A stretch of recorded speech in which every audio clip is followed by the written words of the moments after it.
Okay, my name's Henry Fong. I'm the CEO of Yoda One. For those of you that are following, we're going to be live tweeting on Twitter. So, before I dive into the nuts and bolts of what we did with Ski Safari to make it a Chinese hit, I'm going to start with some quick intro about the Chinese gaming market and some golden rules, is what I call them.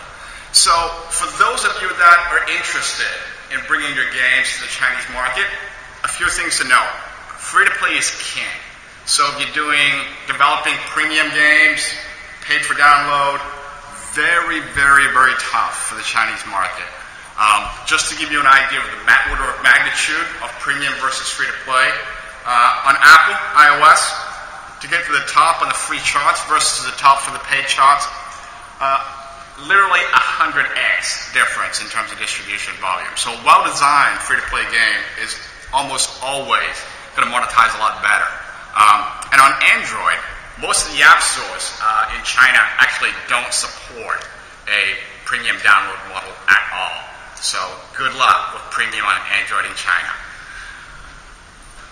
Mobile games in China, well, mobile games in general, I think, even single-player casual games need sustaining to be successful and need sustaining in order to be built into a franchise. So monthly update, live ops, live tournaments. I'll talk a little bit more about what we do with the app stores in the market, as well as online, offline, via social networking in order to sustain and grow the user base for Ski Safari and some of our other titles as well. One point that I bring up every time, don't translate if you're going into another market. So particularly a market like China, don't translate, culturalize. The way that we work with games, when we bring Western games into the China market, we actually don't start with the English version of the script at all. So we have our game designers play through the game end to end, and we actually rewrite all of the game's narrative, storyline, from scratch. Most of the Chinese gamers that actually play Ski Safari and some of our other titles, they don't even know they're Western titles to start with. Most of the gamers actually think it's a locally produced, locally developed title based out of China. This good monetization equals good distribution might actually sound back to front, but let me explain why this is the case in China. So, particularly on the Android app stores, user acquisition, marketing, and promotion does not work the same way that you'd expect it to work in the Western markets. So, most of the top promotion spots and the best ways to acquire users, you can actually not buy. So, it's negotiated feature spots with hundreds of app stores and channel partners, and because there is such a scarcity of good promotion spots out there, the app stores that work on a revenue share basis really look at your game metrics. They look at your retention rates, they look at your monetization conversion rates, and OPQ. So what I mean by good monetization equals good distribution, if your stats don't hold up in the first couple of weeks on the store, you basically get cut. You'll never get promoted again on that store. So before we launch a game, what we typically do, we take a good solid month and we geo-test on a small handful of stores and make sure we get our metrics right.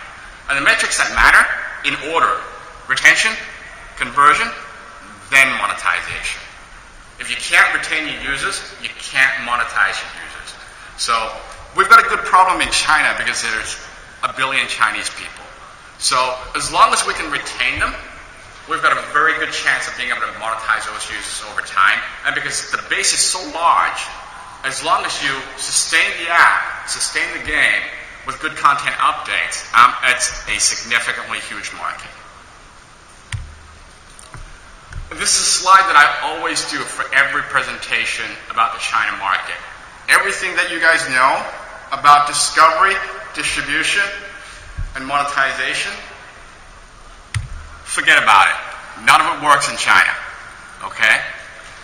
Instead, this is what you're dealing with. So on a daily basis, we work with roughly about 500 different distribution channels for our games. Yes, 500.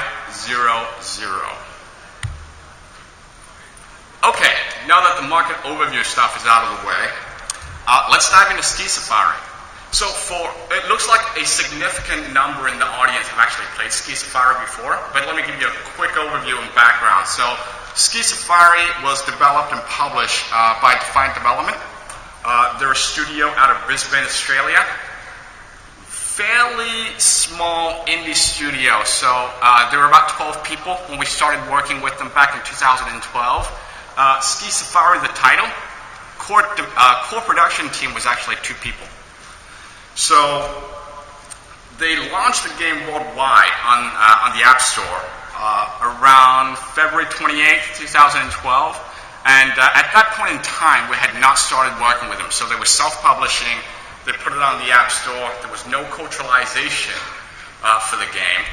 And even though it was a very popular premium paid download game, and it actually got Game of the Week features from Apple in a number of Western markets, it didn't actually do that well in China, right? So for the entire year of 2012, from February to December, they got 35,000 downloads in China, and they made like an average net of 69 US per day. So okay for an indie game studio, but it ain't gonna make you rich. So as I mentioned before, premium, very, very difficult to monetize in China. So the first thing we did when we started working with Defiant Development was we spent several months, we spent 4 months with our production team out of Beijing, working remotely with the Defiant Development studio guys out of Brisbane to make it free to play. So basically, more vanity, more consumables, more levels. Building out the free-to-play foundation and the framework for the game, and getting it prepared for a freemium distribution model and monetization model. So we signed the contract with Defiant back in August 2012, and we officially launched the game on iOS first in December. So besides building out the free-to-play framework for the game, what we also needed to do was culturalize beyond just text translation.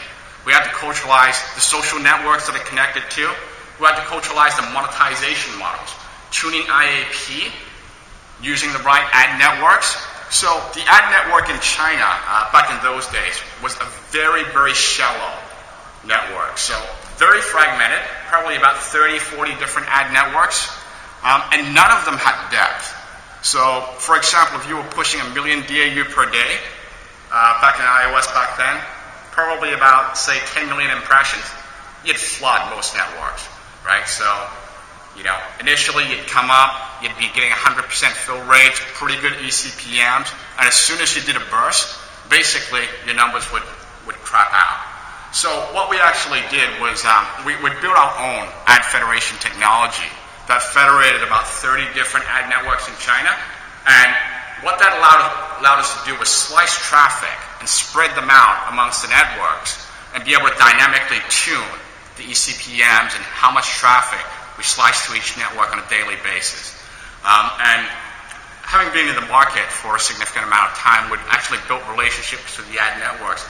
They'd call us, give us a heads up, huge campaign from an advertiser coming up this weekend, right? Give me more traffic, right? So that actually allowed us to fine-tune ad monetization on iOS and be able to get 3-4x the eCPMs we'd otherwise get versus binding to a small number of ad networks, or just keeping the Western ad networks that the Ski Safari guys have been working with.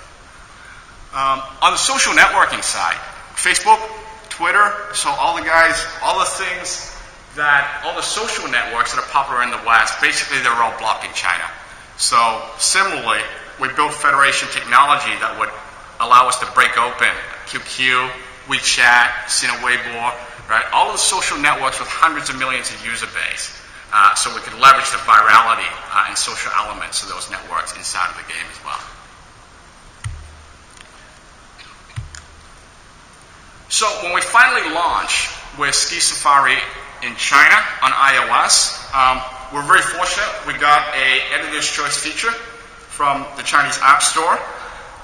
It actually hit the #1 spot on launch day on the 28th of December, and it stayed there for 2 weeks. So back then, so this is December 2012, to get the #1 on the all three apps charts in China probably took about 100 to 120,000 downloads per day. That number is much higher now, so you're probably looking at anywhere from 250,000 to 500,000 to get close to #1 on Chinese charts now, all three apps. So over the course of the first 3.5 months, and at this time it was iOS only, we averaged about 62,000 downloads per day over 3.5 months. So for those of you that's familiar with App Store marketing on iOS, it's very hard and very costly to sustain. So the way that we did it was a lot of mini burst campaigns back in those times, a lot of new content that's sliced out between 2 to 4 week intervals, and also help from our friends at Apple with frequent feature spots, which was fortunate. So in the first 3.5 months, we got 6.5 million downloads, iOS only. By then, the monetization on average had gone up 20x. So instead of $69 net per day, we're up at, on average, about $1,351 per day. One thing to note was that on iOS, 60% of that revenue was from advertising. So interstitial ads, back then it was a lot of banner ads as well. So we've since retired banner ads because it's piss poor user experience. And basically, all the ad networks, all the major ones anyway, are moving away from banner. More on interstitials, some off the wall, some video advertising. So that market is also transforming in China as well. So that was phase one. And you got to remember, all we did with this version of Ski Safari was culturalize the game from a language perspective, and also culturalize the monetization model, IAP framework, and made it more free to play. At this point, it was limited free to play. It had more consumables, more vanity, and more levels, but it was still just barely scratching the surface of what we could do in the China market. So what we did next was we started creating new content that was completely culturalized to the market as well. I think this was in March. We launched the first Ski Safari Chinese edition that had completely culturalized content for the China market. So a new level design, new maps. This map has since been globalized as well. So for those of you that play the Western version of Ski Safari, you'll know this level is Panda Pass. So this level design and all of the IAP framework was completely designed out of the Yoda One Beijing studio. And after we launched it in China, we actually shared that code and all of the GDD design elements back with Defined Development, and then they rejigged it for the global release as well. So with the release of Panda Pass and the first truly culturalized content designed for the Chinese market in Ski Safari, the numbers actually kept going up. So on the iOS side, if you look at the volume of new downloads, it actually hadn't slowed down that much. So beyond the first 3.5 months, we're still averaging about 30K downloads per day, which is pretty good for a 6-month-old title on the market by that time. The real upside, though, really came from Android. So as of June 21st, so 6 months after the game launched in China, we were doing 50-50 in terms of revenue between iOS and Android. Note that IAP revenue on iOS as a proportion was actually going down. So now we're doing 70% of our iOS revenue on advertising. Android, pure IAP revenue. Right? So we launched the first Android version around the March timeframe as well. And 80,000 downloads a day on average, all the way up to mid-June 2013.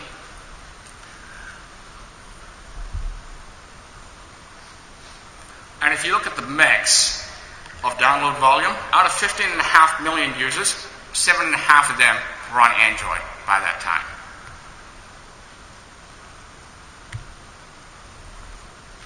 And we kept going, so we created another new map. So this one is actually, who's familiar with Journey to the West? Anyone? A few people. So Journey to the West is kind of like King Arthur in China, right? So it's basically the story of monkey magic, a monk, a magic monkey king, a pig monster, and a sea monster. Every Chinese person grew up with Journey to the West mythology, whether it's in storybooks, TV series, movies. So it's actually Chinese mythology that every Chinese person knows. So we created another new expansion pack level map based on Journey to the West. And that's when Ski Safari shot through the roof again. So by the time we released this was back in mid-June. We were now at 225,000 downloads per day and growing. So we also expanded distribution. So with the last version on Android, we basically launched initially on the top 10 app stores. And back then, probably about 70% of downloads, or just shy of 70% of downloads on the Android market were kind of driven by the top 10. Things have changed. I'll talk about how China is evolving, particularly from an Android marketplace perspective. But with the launch of the Journey to the West expansion pack, we actually expanded distribution to a lot of second-tier app stores, as well as handset preloads, right? Carrier preloads. So basically expanding the base of distribution. And unlike Western markets, whereby you typically get the biggest bump when you first launch the app, and then it dwindles pretty quickly, right, if you don't sustain marketing.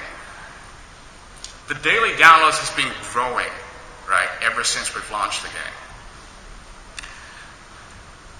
Very recently, I think on New Year's Eve, so 31st of December 2013, we also ported the game to Windows, WinPhone platform.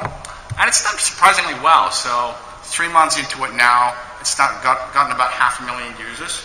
And I think it's still, even after 3 months, number 8 on the WinPhone charts. So it was number 1 for quite a while, for about the first month that we launched it. But let me show you some numbers. 70 million users. 40 million of those users in the last 6 months. So right now, we're out. What is it, March 2014 now? So we've had the game on the market for now close to 16 months, and we're still adding, on average, 20 million users every quarter. So if you look at the revenue breakdown now, these numbers are probably a few months out of date, but as of 3 months ago, the breakdown was 85% of revenue from Android, 15% on iOS, right? And one thing to note is Android revenue is pure IAP revenue. There is not a single shred of ad-driven revenue from the Android side. And there's a reason for that. It's really, really hard for ad networks to get penetration on the Android markets, because if you're cross-promoting a game, where do you link to, right? When there's hundreds of different app stores and distribution channels, there is, unlike the West, no central place you can actually do cross-promotions for other games. So it makes it really tough for ad networks to get traction in the Chinese market. So in terms of revenue, by that time, we'd grown at 210x. So we're averaging about $14,500 per day. And I'm going to show you some stats. I'm going to flip to my analytics panel and show you the latest stats that I pulled this morning.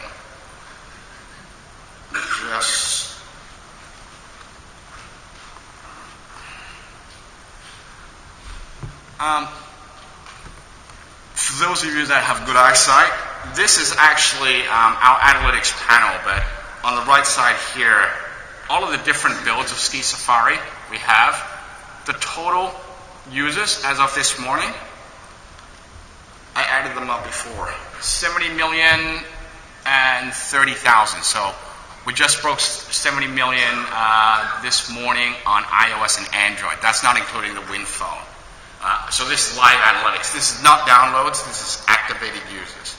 Right? So downloads is probably north of that as well. So that's anyone that's downloaded the game and played it and recorded on our backend analytics platform. And in terms of revenue, I'm going to pull up our live analytics backend as well. Though I do not have network access. Give me 1 sec. Should be working.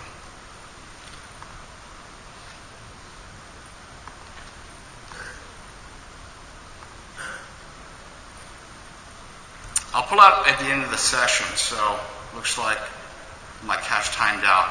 But in February, so from February 1st to February 28th, the grossing for iOS and Android for Ski Safari broke $1 million US. So 28 days, 1.04 million, probably about grossing about 35,000 per day now. So the numbers are still continuing to go up.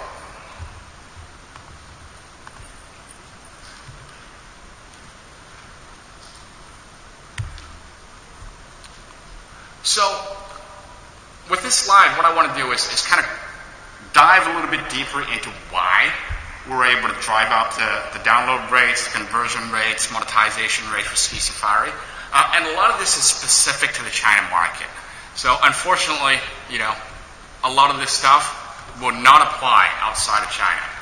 So something that's very particular to China, carrier billing is king. In Western markets, or most markets outside China, basically discovery, download, payment, everything is verticalized either in Apple's App Store or Google Play or Amazon, right? So in the China market, distribution and discovery, hundreds of different app stores, preload channels, but the most effective billing method is actually carrier billing. We call it one-click carrier billing. So instead of logging into your iTunes account, in China, most people don't have credit cards either. So the way that iTunes works, you have to create your iTunes account from the PC. You have to bind a debit card from the PC to your iTunes account. And then you have to pre-charge your iTunes account from online banking, right? So imagine you're playing the game from your iPhone. You click, making an app purchase, because Apple's servers, IP servers, are outside of China, and they're going for the Great Firewall of China. You probably wait 30 seconds for IP authorization. You'll come back, and then it tells you your iTunes account is out of credit. Right? So what do? You go recharge your iTunes account. You wait another minute for it to respond, and then you get a page of about 20 fields you need to fill in and pump in your online banking data or your basically debit card info, and you have to pre-charge your iTunes account, right? All you wanted to do was spend $1 to buy a consumable, right? So imagine the dropout rate when there's 20 clicks standing between your desire to purchase a $1 consumable and actually doing the consumption, right? So the difference with carrier billing, the way that we've integrated carrier billing into our games is that it's one click. Literally, you click on purchase, it pops up, this is going to deduct, 6 RMB, which is roughly the equivalent of $1, right, to purchase this item, and then it just happens. No username, no password, no pre-charge, it just gets deducted from your phone bill, and you basically get an SMS confirmation notifying you that the transaction is done. We've done some analysis of iTunes IAP processing conversion rates versus one-click carrier billing. It's literally astounding. The difference is carrier billing one-click, depending on the game, performs anywhere from 100 times better to 500 times better in terms of conversion rates. Not 100%, 100 times. So, and we've shared that data with our friends at Apple, so I think they're investigating how to improve the payment friction experience in the China market as well. So that's the first part. If you're going to do particularly single-player casual games, lots of microtransactions, make sure you're using frictionless one-click carrier billing. So Second thing is really understanding the app store. So, some use 400, some use 500, but, what's the difference, right? When there's hundreds of app stores, you've really got to understand what channels perform best for what kinds of games. They are not all born equal. So, right now, probably the top 25 app stores drive about 70 to 80% of the volume. But again, that dynamic is changing as well. And particularly in 2004, I'll talk a little bit about how the market is changing and morphing. So one of the good things about the China market is because it's so deep in terms of user base. Every month, we're seeing about 30 million new devices coming into the market, a combination of new Android and iOS devices. So it doesn't matter if your game is a year old, 2 years old, as long as it's a good game, for the majority of the audiences, that's going to be completely new content for them, right? So don't worry about, optimizing penetration in the audience. There's so many new users coming into the market. Just concentrate on optimizing your game. And as I mentioned before, the three things that matter, in that order: retention, free-to-play conversion, then optimization. So we typically spend at least the first month optimizing retention first. Chinese players are notoriously impatient. So even for the same game, right, Western audience versus Chinese audience, typically your retention rates are going to be about 5 points lower on a daily basis than Western audience. So benchmarks to look for there, where we're typically looking for first day retention for casual games, we're targeting about 40 to 45%. And seventh day retention, if you can get around optimally 20% plus, but 15% and above is a pretty good benchmark to shoot for. So if you can get retention rates to that level, then you've really got a chance at building a sustaining title that's highly profitable in the market. So one thing that we never stop doing is that we never stop analyzing the data. We've tried a lot of different things, and sometimes we shoot from the hip. So with monetization for Ski Safari, for example, because initially the game didn't really have that many things we could sell in free-to-play. So we even tried injecting paywalls, right? So for the Android version, you download it, you play like 3 times or 5 times, you'd hit a paywall, and it'd ask you to pay to activate the full game. So what we found was that for certain kinds of games, paywalls are extremely effective at monetization, right? When you've got infinite runner games or infinite mode games, though, right, your best bet at making the most money and building a sustaining franchise is to make it completely free to play. So we ended up taking out the paywall. So we did 3 different versions of the game. One with a, play 3 times paywall, one with a play 5 times paywall, and then we did another one which was completely free to play. And the retention rate was so much higher on the completely free to play version that, we just gave up on the paywall idea and we focused our efforts on just building more stuff that people could buy.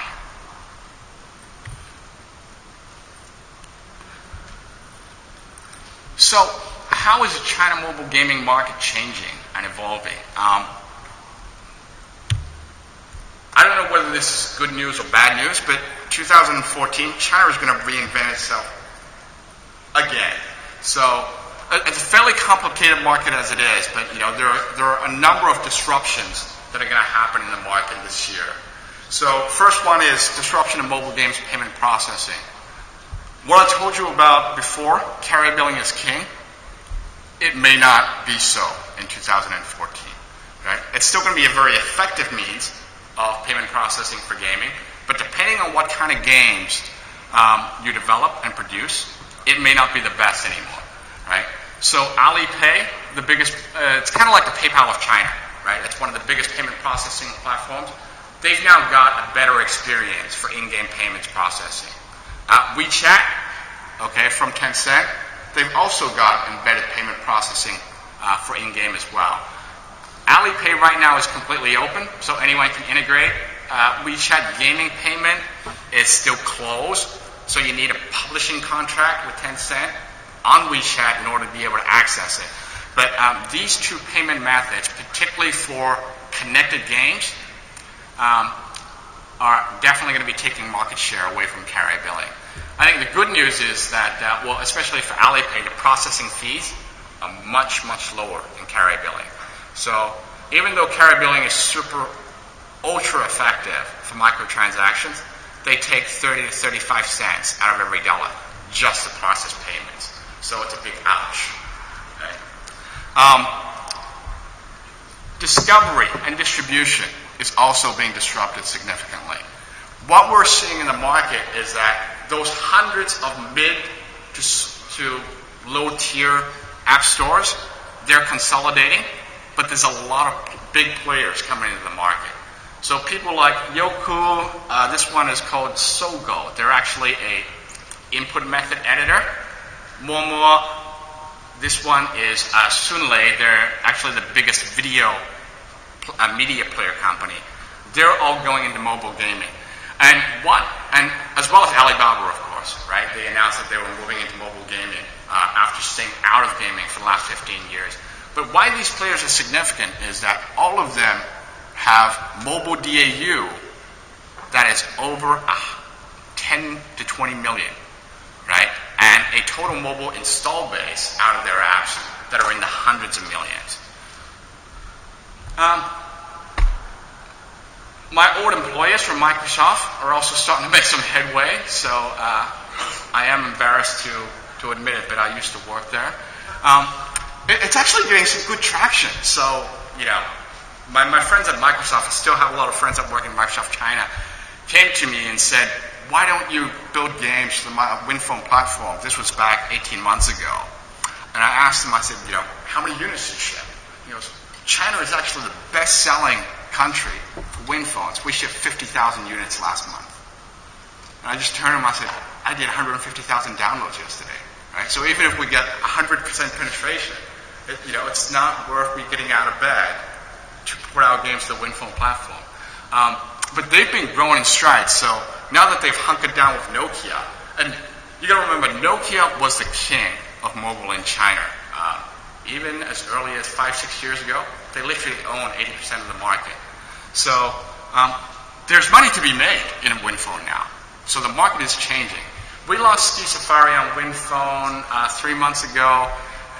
In terms of distribution and monetization, it's probably equal to one of the big app stores right now.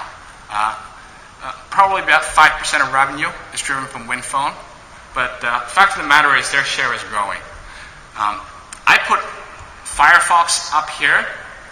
They haven't gotten any traction as of yet, but with them working with the local phone manufacturers like ZTE to sell $25 phones at retail price, I'm sure they'll get some traction in the market. Perhaps the most important thing in China this year is the rise of casual social gaming. So traditionally, you're the ones pretty heavyweight on the casual side, and a lot of our big titles, whether it's Ski Safari, Cut the Rope 2, Mega Jump, stuff like that, it's single-player casual, right? The entire market is moving towards social. So, WeChat, Momo, Line, that is Scriptanium, that's our own social engine.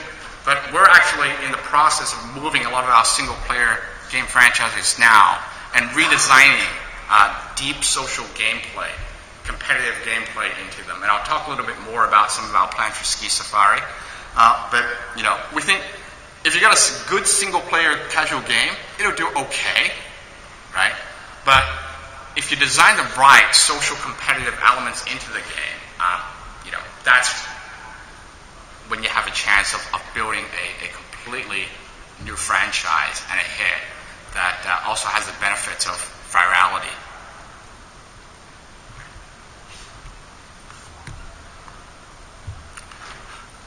What's next for Ski Safari in China? First thing, it's social, and more social, and crossovers. Who's heard of Momo? Anyone? About 3-4 people. So Momo is actually a mobile social network in China. They do pretty well. They've got about I think they just broke 10 million DAU. It's a social network. It started as a dating app, right? So Momo kind of means stranger. So it's the app that you download to meet strangers. So surprisingly, they're trying to rebrand into less of a dating app and more of a content-focused social app. We're going to do a crossover using Momo's characters. So they've actually built a lot of IP and characters that they've turned into emoticons inside of the Momo app. So we're completely reskinning Ski Safari. We're building some deep social gameplay features, and we're going to be launching with Momo in about a month's time.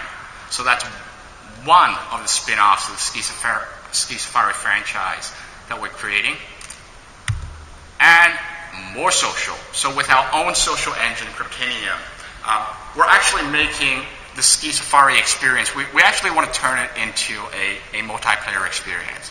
So the first difference is it's going to be connected play, right? You won't be able to play it offline. You have to play it with friends. So compete with friends, wager with friends. As you play the game, you'll actually be able to see where your friends are, right? And there'll be a countdown, how many more miles or meters you got to run before you catch your next friend. You'll be able to do social gifting.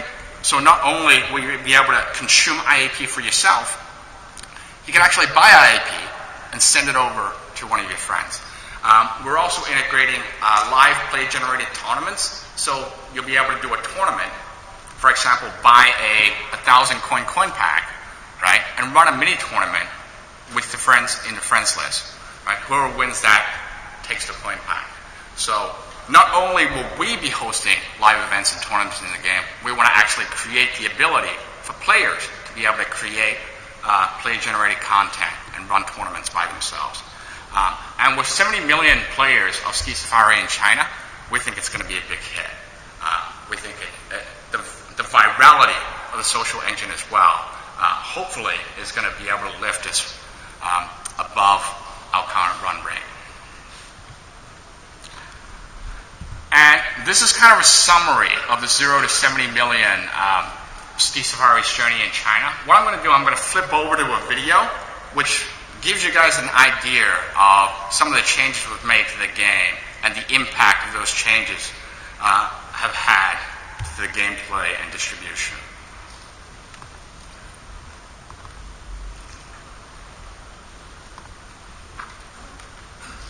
Do we have audio?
That last map you saw is actually only available in China, so the Defiant folks haven't ported that back to the global version of the game.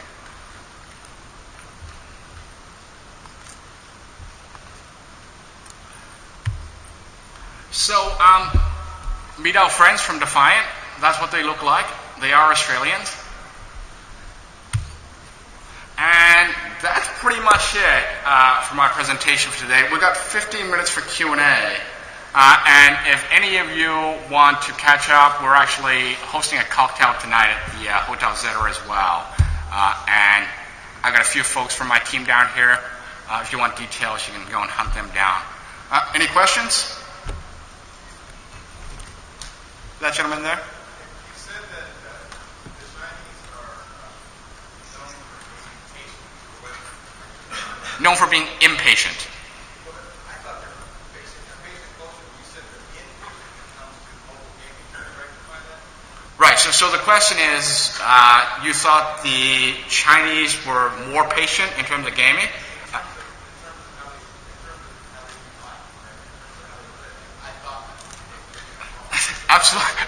Absolutely not. So Chinese gamers are notoriously impatient. So retention rates for the same game in China is going to be lower than Western markets. So that actually plays a lot into the game design as well. So when we design monetization points, we actually pull it forward. So the earlier, the better. So in Western markets, when we design our game for a global market, we'll probably do our first monetization hump maybe 15 to 45 minutes into the game, right? We would typically move that right up to 5 to 10 minutes for the Chinese market. The sooner, the better, typically. Obviously, you don't want it in the first minute, right? You just drive users away. But on average, much more impatient, and you want to monetize earlier rather than later. Does that answer your question? Okay. Any other questions?